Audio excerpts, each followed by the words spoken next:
Hey guys, Desolate Magic here, and I figured now is a perfect time since there's actually two events up and running, I think, concurrently. Yeah, it says ends in 37 hours, ends in 15 hours. So, hey, if you haven't checked out Arena lately and you don't feel like playing Standard or, well, regular Standard, there's two different interesting events. So I thought let's jump into what's going on here. So, first of all, Nylea's Call of the Wild. It says leave your temples behind, which you might think, oh, they banned temples in this format? No. I mean, what a wonderful way to write that.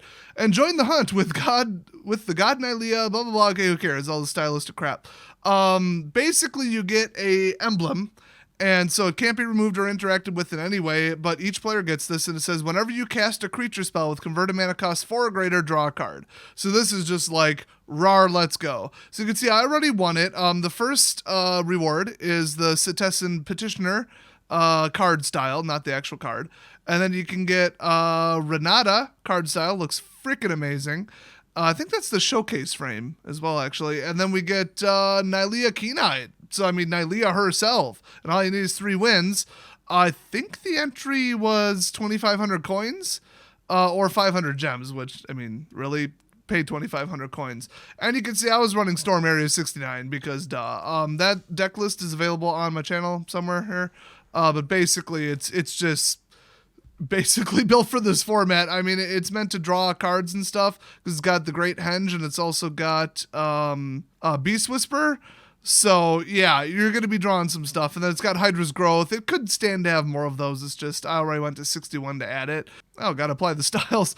Anyway, you can see what it does. I mean, pretty obvious here. It just comes after you with giant green creatures, draws cards, and drops them in. I mean, it's that simple. So it's the perfect deck for that format, and a lot of these cards are really, really old, so you've probably already unlocked them. So, yeah, definitely check that deck list out. Just type in Storm Area 69 into my video search on the video list. So I found this to be like a cool, fun little quirk. I mean, you know, would you play Fires of Invention in this? No, you'd have no reason to. It's just you would be playing your deck and then somebody else would be playing a stronger version of their deck and you wouldn't have the best deck anymore.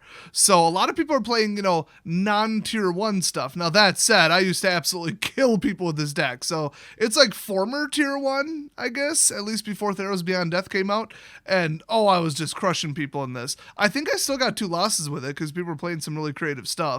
A lot of like Rakdos stuff, a lot of overdraw, a lot of like big sacrifice creatures and stuff. I don't know, flying demons added. People modded their decks to run this, so that's kind of cool.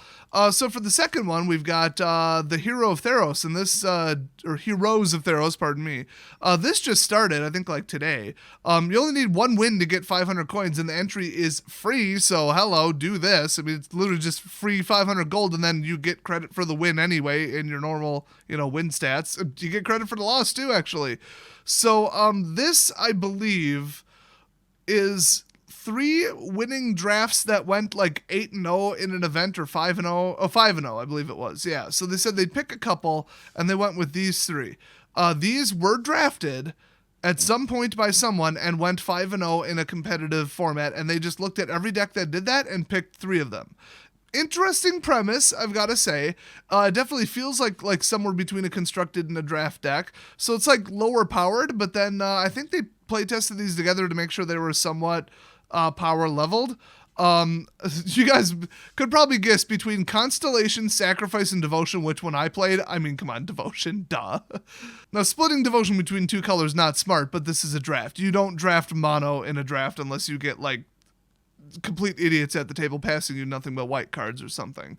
A lot of people were playing Constellation, like nobody was playing Sacrifice. I guess this is just significantly worse than the constructed version. You're going to need creatures to defend yourself against both of these. So this is kind of aura stacks, Constellation triggers, and this is just removal, big, giant, scary black-white creatures. And you are splitting your devotion between black and white, but at the pace that this goes is much, much slower than standard, especially with all slow-playing dicks, but I mean the number of turns you take.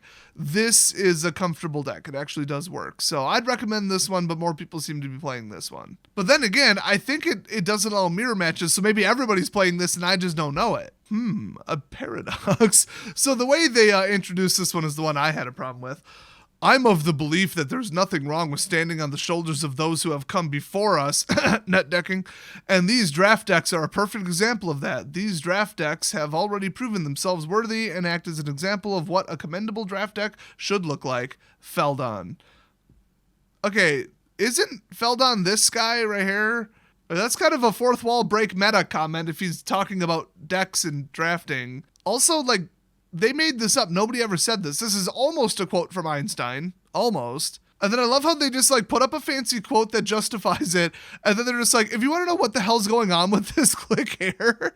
And it's like somewhere buried in that article. But yeah, I love how they're like, this is what a draft deck should look like. In other words, your deck should be this, otherwise you're bad at draft. What if you just get past a bunch of bullshit? What if you're at a table with 4 people who are all sharing colors with you by sheer random chance based on what was in the first couple pulls?